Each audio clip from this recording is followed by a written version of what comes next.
Donc bonjour et bienvenue dans la vidéo sur la configuration d'un routeur Linksys. En fait, ici, ce qu'on va configurer dans cette vidéo-là, c'est notre connexion Wi-Fi. Puis on va aussi faire le port forwarding. Donc je vous parle un peu qu'est-ce que le port forwarding. Donc, tout simplement, ici, pardon, j'ai une espèce de F11 activé. Bon, ce que je dois faire, c'est me connecter à mon routeur. Je sais que mon routeur ici est, à cause de mon IP config /all, vous allez voir que mon adresse IP est bel et bien 192.160 du serveur DHCP, donc mon routeur 192.168.1.1. En fait, je devrais plus valider mon adresse IP par la passerelle par défaut, parce que la passerelle par défaut, c'est lui mon routeur, donc 192.168.1.1. À l'occurrence, ici, c'est la même machine de toute façon. 192.168.1.1. Si je me connecte à 192.168.1.1, je peux connecter. Ça se peut que des fois, vous demande, moi, ma session était active, donc le mot de passe c'était aucun usager admin le mot de passe parce que je ne l'ai pas changé. Pour le changer, on va dans l'onglet Administration et on change ici notre mot de passe tout simplement. Donc, je m'en vais ici dans Setup. Je vous avais parlé de DynDNS. Donc, très intéressant si vous désirez vous connecter à la maison. Donc, DynDNS qui vous permet de de créer un compte qui est gratuit. Vous allez sur le site, créer un compte. Vous allez créer un nom de host, exemple alexandre.dyndns.org.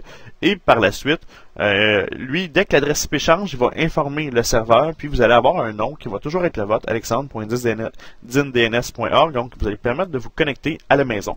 Une autre chose intéressante dans Application and Gaming, c'est possible ici de faire du port forwarding. Donc, le port forwarding va permettre, parce que par défaut, sur la connexion Internet, toutes les ports sont bloqués.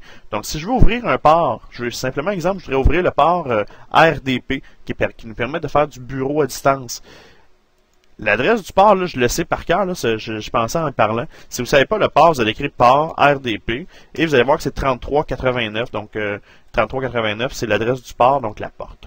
Moi, j'ai dit le port 3389 à l'externe. Ça va être quoi à l'intérieur de mon réseau 3389? Protocole, est-ce que c'est du TCP, UDP ou les deux? Moi, dans mon cas, je vais me dire les deux. Sauf que de mémoire, il me semble que c'est un protocole TCP. On pourrait aller voir, là, donc ici, est-ce que c'est un port TCP 3389? Donc, vous voyez que l'information est assez facile à trouver. Donc, je pourrais dire TCP pour être certain.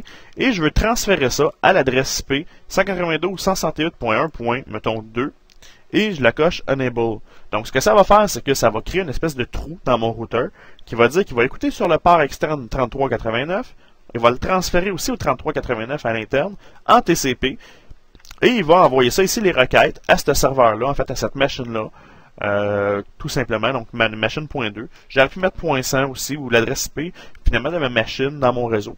Donc, depuis l'Internet, je pourrais me connecter en bureau à distance. Donc, je ferais bureau à distance, et je pourrais écrire ici, exemple, rdp.alexandre, mettons, je dirais alexandre.dyndns.org. Et maintenant, sachant que peu importe si mon adresse IP change, mon routeur va le mettre à jour. Et en plus, j'ai fait un transfert de port, donc qui nous permet de se connecter. Donc, si vous désirez activer votre bureau à distance à la maison, vous cliquez sur Ordinateur. Vous allez écrire les paramètres de système avancé dans l'onglet Utilisation à distance et autoriser le bureau à distance. Donc, c'est un peu comme ça que ça fonctionne. Donc, si je fais un Save Setting, le port va être créé. Là, je ne le ferai pas parce que le routeur va redémarrer puis je fais une vidéo, donc ça ne me tente pas d'attendre là-dessus. La dernière chose que je voulais vous montrer, c'est la configuration du wireless. Donc, très important.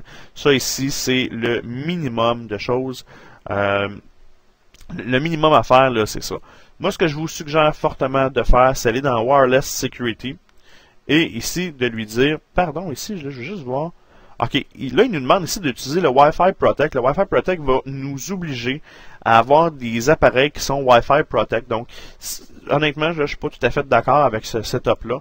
On va nous autres ici aller en manuel et on va le configurer nous-mêmes avant d'aller faire l'onglet sécurité. Moi, je veux appeler ici mon réseau. Pardon, je cherche une station de métro à Montréal. Là. Tiens, on va l'appeler.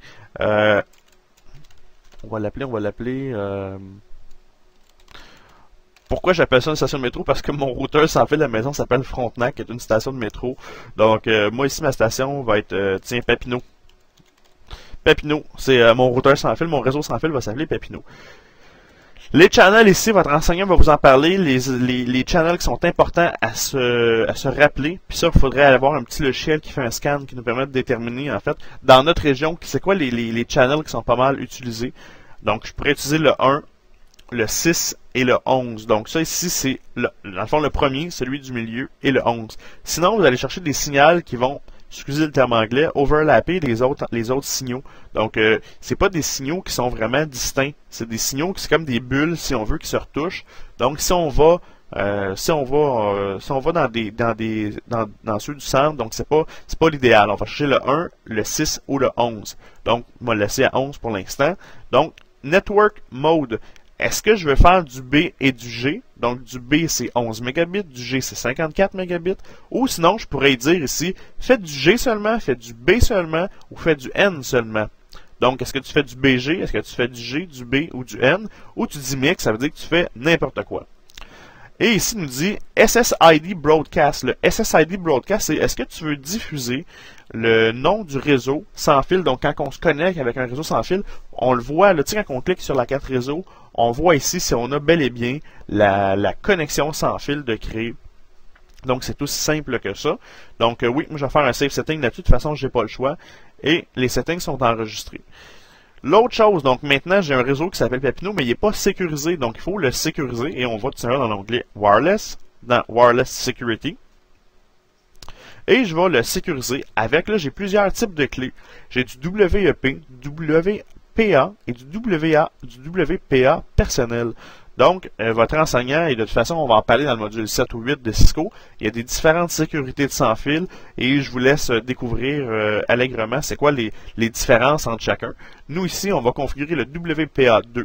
Donc, on va prendre ici le TKIP et le AES et mon passphrase, c'est, excusez, c'est mon troisième vidéo que je fais de suite, là, et je commence à avoir un peu mal à la gorge, j'ai surtout soif en ce moment. Donc, mon passphrase, c'est quoi? Ben, c'est mon mot de passe. Donc, je vais ici dire les pommes, donc, c'est le temps des pommes. Donc, je fais un save setting et je vais pouvoir maintenant profiter d'un réseau sans fil sécurisé avec la sécurité la plus forte qui existe à ce jour, donc du WPA2 personnel. Donc, c'est très sécuritaire. Et je pourrais même ici aller dans l'onglet Wireless Filtering. Donc, le Wireless Filtering, je vais dire ici Permit PCs list below to access the wireless network. J'aurais pu mettre en français, mais il y avait des problèmes avec les liens tantôt. Je peux maintenant aller chercher ici mes MAC adresses de mes clients. Donc, ceux que j'ai attribués. Donc, vous savez, c'est quoi une MAC adresse? C'est une signature qui est unique sur chacune des cartes. Fait que ça obligerait à ce que je mette chacune des MAC adresses ici à l'intérieur de mon réseau. Donc, c'est beaucoup plus sécuritaire parce que je dis ici, donc j'oblige que mon routeur connaisse la MAC adresse du poste pour se connecter.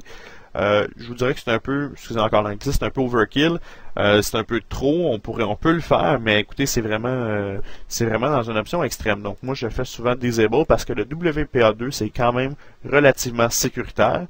Et on pourrait ici, après ça, aller dans les options avancées, changer des choses si jamais vous avez des problèmes. Des fois, il y a peut-être des forums qui vont vous aider à changer, entre autres, le beacon interval puis tout ça. Donc, c'est un peu ce qui résume la configuration du port forwarding, du DIN DNS et du wireless. Donc, c'est des choses qui sont fort intéressantes dans un petit routeur multifonction Linksys. Bonne journée!